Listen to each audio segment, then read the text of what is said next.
نون league یا Peoples party politics کر رہی ہیں، حکومتی جماعتیں بھی نہیں سیاست کر پا رہی اس وقت. نہیں آپ مطلب نون لیگ اور پیپلز پارٹی کا تو یہاں پہ نام لینا بھی بڑی زیادتی ہوگی اور ناانصافی ہوگی، اور سننے والوں کو آپ عید کے دن کیوں ان کے بلڈ پریشر کو آپ اس جگہ پہ لے کے جانا چاہ رہی ہیں کہ نیچے وہ ایسے کمنٹس کریں کہ نہ آپ پڑھ سکیں نہ میں پڑھ سکوں.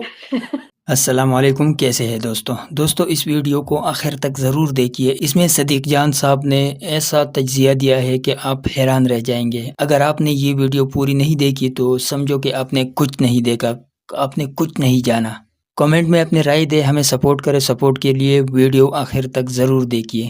بڑی باز گشت ہو رہی ہے جی، بیک ڈور چینل چل پڑے اور یہ ہو گیا وہ ہو گیا. کوئی عید کے بعد آپ کو ہلچل نظر آ رہی ہے کہ کوئی تبدیلی نظر آئے گی سیاسی منظر نامے میں؟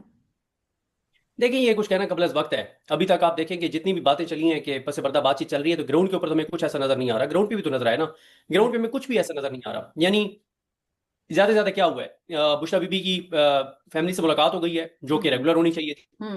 پھر کیا ہوا ہے کہ جو عمران خان صاحب کے ایک کیس میں ان کا وکالت نامہ جو ہے وہ دستخط کروا کے بہت بڑا احسان کر دیا جیل انتظامیہ نے، وہ ان کا رائٹ تھا. مجھے کورٹ رپورٹنگ میں اب تقریباً یعنی میں ایک جونیئر کورٹ رپورٹر ہوں، لیکن پھر بھی مجھے کوئی 8-9 سال ہو گئے ہیں.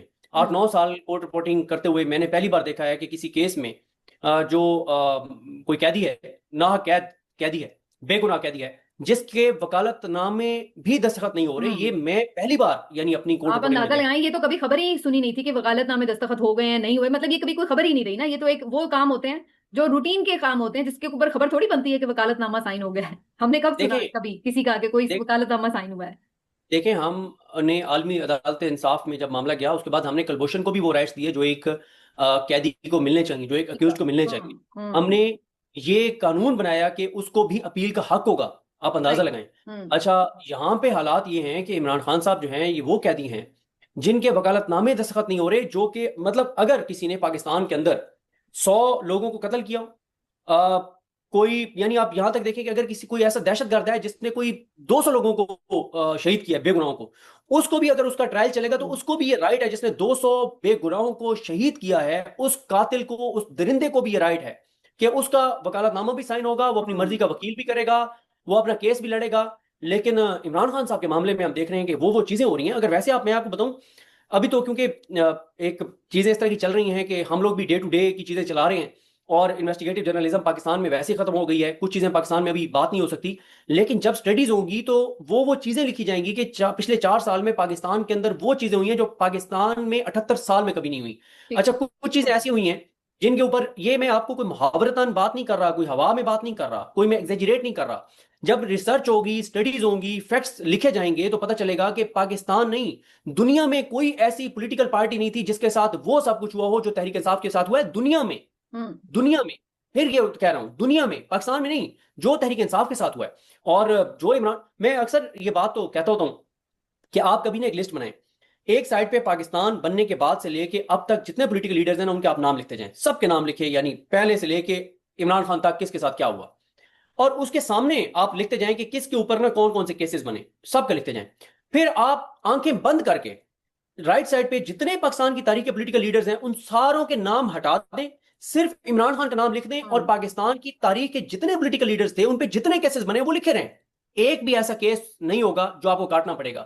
یعنی عمران خان اکیلے کے اوپر وہ تمام کیسز بنے ہیں جو پاکستان کی تاریخ میں تمام پولیٹیکل لیڈرز کے اوپر کل ملا کر بنے. سب سے پہلے تو آپ نے ویڈیو دیکھ لی، صدیق جان صاحب نے جو کہا اس پر میں کیا بات کروں، لیکن میں آپ کو بتا دوں کہ اس کے اندر صدیق جان صاحب نے بہت اہم پوائنٹس اٹھائے ہیں. مثال کے طور پر کلبھوشن کے لیے ریلیف دینا اور عمران خان کے لیے نہیں. عمران خان نے اس ملک کے لیے قربانی دی ہے. عمران خان اسی ملک کا پیدا ہوا ایک بچہ ہے جو ساری زندگی اسی ملک میں اس نے بتائی. اس ملک کے لیے وہ کرکٹ کھیلے، اس ملک کے لیے اس نے ورلڈ کپ لایا. اس طرح کے بہت سے کارنامے ہیں. میں یہاں یہ بات کلیئر کر دوں کہ اس ملک کے لیے میں صرف یہ نہیں کہتا کہ عمران خان کے کارنامے ہیں، عمران خان نے ملک کے لیے کیا ہے، باقی سیاستدانوں نے بھی کیا ہے اپنے حساب سے، نواز شریف نے بھی کیا ہے، زرداری نے کیا ہے. لیکن اس وقت عمران خان جو ہے اس کے ساتھ ظلم ہو رہا ہے. شارٹ کٹ کہہ دو تو ظلم ہو رہا ہے، اس میں کوئی شک نہیں ہے. عمران خان کے ساتھ ناانصافی ہو رہی ہے، نواز شریف کے ساتھ جو ہو رہی تھی تو ہم اس پر بھی آواز اٹھا رہے تھے۔ آج عمران خان کے لیے آواز اٹھانا ہم پر فرض ہے۔ اگر ہم آج عمران خان کے لیے آواز نہیں اٹھا سکتے تو سمجھو کہ پاکستان کی جمہوریت کی بقا کے لیے ہم کچھ نہیں کر سکتے۔ کل ہم پاکستان میں اپنے حقوق کے لیے بھی آواز نہیں اٹھا پائیں گے۔ اس طرح کے جو ترامیم بن رہے ہیں، 28ویں ترمیم، 27، 26، یہ آہستہ آہستہ ہمارے حقوق جو ہے اسے ہڑپ کرنے کی کوشش ہو رہی ہے، ہمارے حقوق کو ختم کرنے کی کوشش ہو رہی ہے، ایک امریت کو، ایک بادشاہت ہم پر نافذ کرنے کی کوشش ہے۔ تو یہاں پر میں یہ بتانا چاہتا ہوں کہ کاشف عباسی، صدیق جان، اسد طور، یہ وہ صحافی ہے جو اس ملک کے اندر ہے ابھی تک، لیکن ان پر پابندی ہے، وہ ٹی وی پر نہیں آ سکتا، ان پر ان کے اکاؤنٹس جو ہے وہ بین ہو چکے ہیں۔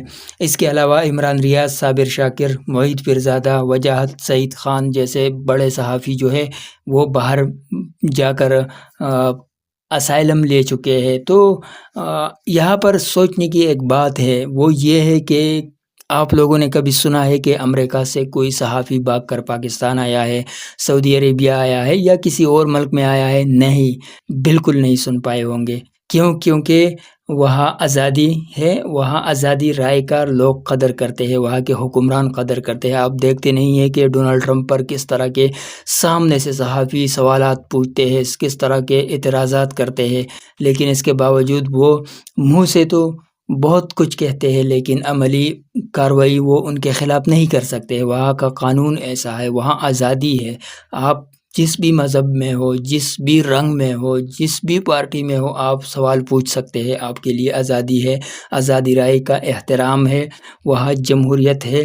تو پاکستان میں یہ چیز نہیں ہے۔ اگر پاکستان میں ہم یہ کہتے ہیں کہ یہاں کے صحافت آزاد ہے، یہاں کی میڈیا آزاد ہے، یہاں کے سوال کرنا آزاد ہے، تو یہ بالکل غلط ہے۔ غلط کیوں ہے؟ ایک سروے کے مطابق انڈیا جو ہے وہ 157 پر، انڈیا میں جو میڈیا ہے وہ 157 پر ہے، پاکستان 153 پر ہے، صرف 4% فرق ہے۔ میں سمجھتا ہوں کہ یہ 4% فرق بھی غلط ہے۔ پاکستان میں کوئی حکومت کے خلاف ابھی آواز نہیں اٹھا سکتے، سڑکوں پہ کوئی نہیں نکل سکتے۔ انڈیا میں بہت کچھ ہو رہا ہے۔ انڈیا کے یوٹیوبر مودی کو سامنے سے ان سے سوالات پوچھتے ہیں، وہ الگ بات ہے کہ وہ جواب نہیں دیتے، وہ پریس کانفرنس نہیں کرتے، وہ ان لوگوں کے ساتھ بیٹھتے ہیں جو ان کی مرضی سے ان کے خوشامد والے سوالات پوچھتے ہیں، وہ الگ بات ہے۔ لیکن لوگ پوچھتے ہیں، وہاں بڑے بڑے یوٹیوبر ہیں، بڑے بڑے لوگ ہیں، بڑے بڑے ابھی تک کچھ میڈیا میں ایسے لوگ بھی ہیں کہ وہ سوالات پوچھتے ہیں۔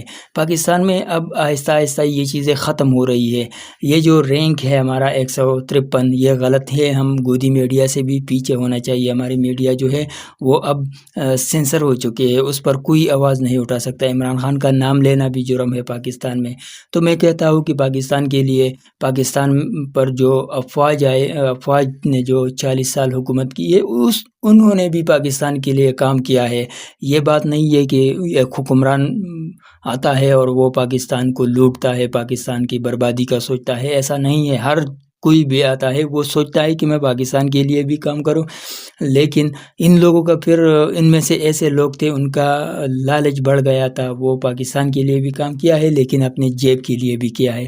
اب جو عمران خان صاحب ہے اس کا کیا ہے، وہ تو جب دنیا سے جائیں گے تو اس نے جو ایک کیا ہوتا ہے وصیت نامہ، اس میں لکھا ہے کہ ان کے سارے جائیداد جائیں گے شوکت خانم۔ تو ایک ایسے لیڈر کے ساتھ جب ظلم ہو رہا ہے، اس کو ناحق قید میں رکھا ہے۔ اب چھٹی عید بھی اس نے جیل میں بتائی، 3-4 سال ہو گئے، اس پر بندہ پریشان ہو جاتا ہے۔ تو یہ آج کی ویڈیو تھی۔ اگر آپ کو پسند آئی ہے تو لائک، شیئر، سبسکرائب ضرور کریں۔ شکریہ۔